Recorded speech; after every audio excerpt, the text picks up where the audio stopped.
काही नाही ती फॅसिलिटी नव्हती साहेब. दररोज सकाळी संध्याकाळी तेव्हा साहेबांनी जेव्हा सांगितलं असेल ना ते ओपन चालायचं ती फॅसिलिटी नव्हती.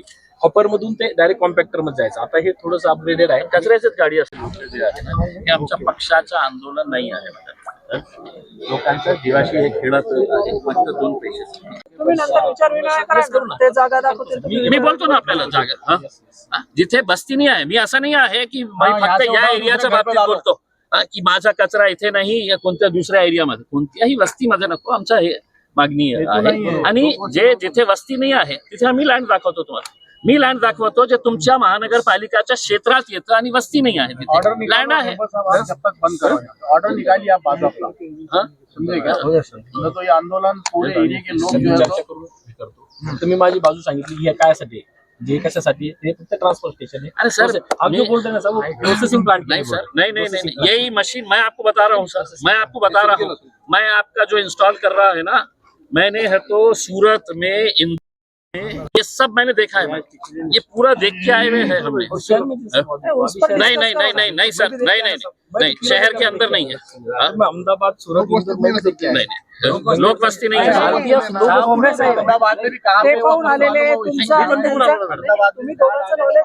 तर मॅडम आपल्याला नाही का इथं सिक्युरिटी देण्याची आवश्यकता लागेल. हे तुम्हाला पत्र देते.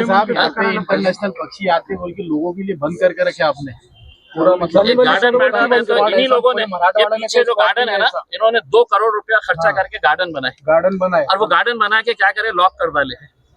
गार्डन का ठेका किसी को देने का था 2 करोड़ रुपया का गार्डन बना के उसको लॉक पड़ा हुआ है. अभी आप अंदर जा नहीं सकते हैं क्योंकि गार्डन बनने के बाद इनको ये एहसास हुआ वहाँ पे पंछी आते हैं. पंछी आते हैं पक्षी आते हैं बोले वहाँ पे वो अपन लोग चले गए गार्डन के अंदर. तर त्यावेळी त्यांना अक्कल नहीं आली होती. मराठवाड़ा में नहीं ऐसा 2 कोटी रुपयेचा अभी ये बदबूदार पानी से पक्षी भी नहीं आ रहे. हाँ वो पिलाएंगे क्या बदबूदार पानी पूरा यहाँ का पानी पूरा खाली में लीक हो जाता है. शिफ्ट कर दो आप. एनलाइन ग्राउंड भी खाली है. बोम्बे साहब जब तक चर्चा होगी नहीं तब तक यहाँ पे एक भी गाड़ी नहीं. मी काय सांगितलं ते त्यांना सांगतो. आपण काय चर्चा केली आपकी चर्चा ठीक है ना. यहाँ पे गाड़ी नहीं आना कोई मूवमेंट नहीं होना. चर्चा पूरी कंप्लीट हो सकती है. मैडम नहीं अगर आएंगे ना तो ज्यादा बेहतर रहेगा. नहीं तो क्या है वैसे भी 16 करे हुए 16 केसेस करे हुए 16 के 17 कचरा पड़े हुआ है कचरा साहेब उचलावा लागणार आहे. कचरा साफ उठाओ ना processing plant direct processing plant. 1 2 3 okay. जली साहेब तुम्ही तर यनमारातल्या कचरा डेपोवर एक आंदोलन केलेलं आहे. काय एकंदरीत प्रकरण आहे? नाही आज आम्ही आंदोलन नाही केलं. आज फक्त इथे जे महानगरपालिका षडयंत्र रचून इथे एक कचरा कलेक्शन सेंटर हे तयार करत आहे. इथे राहणारे जे लोक आहे जे वस्ती आहे खूप सारे हॉस्पिटल्स आहे. शेजारीच लागलेले 2 कॅन्सरचे हॉस्पिटल्स आहे. 3 मंदिरं आहे. एक हनुमान मंदिर मोठी मंदिर आहे. दत्त मंदिर आहे. अजून एक मंदिर आहे. समाज कल्याणचा मोठा ऑफिस इथे उभे राहत आहे. 2 स्कूल्स जवळ आहे. आणि अशा परिस्थितीमध्ये सकाळी असू द्या संध्याकाळी असू द्या इतकं वास यायचं की लोक आपल्या दरवाजे खिडक्या बंद ठेवत आहे. अनेक लोक आमच्याकडे येऊन तक्रार देत होते.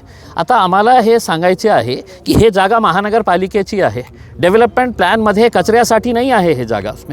पण एका ठेकेदाराला फायदा देण्यासाठी महानगरपालिकेचे काही अधिकारी आणि या शहरातले काही नेते यांची साठगाठ होऊन त्यांनी हे निर्णय घेतला की आपल्याला हे ठेकेदाराला फायदा पोचवायचा आहे करके.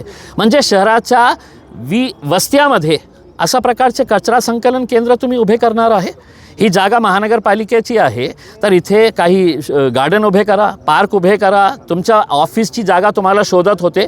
महानगरपालिकाचं नवीन बिल्डिंग इथे बांधा, शाळा बांधा, काहीतरी चांगला उपक्रम करा. पण या बस्तीमध्ये आपल्याला कचराच आणायचे आहे. कितीही मी बघितलेलं आहे. सूरतला, अहमदाबादला, जयपूरला, बँगलोरला मी स्वतः गेलो होतो अर्बन डेव्हलपमेंट कमिटीच्या सदस्य या नात्याने. आणि आम्ही बघितलेले आहे हे सिस्टम कशा प्रकारे काम करत आहे. कितीही चांगल्या रीतीने त्यांनी सांगितलं.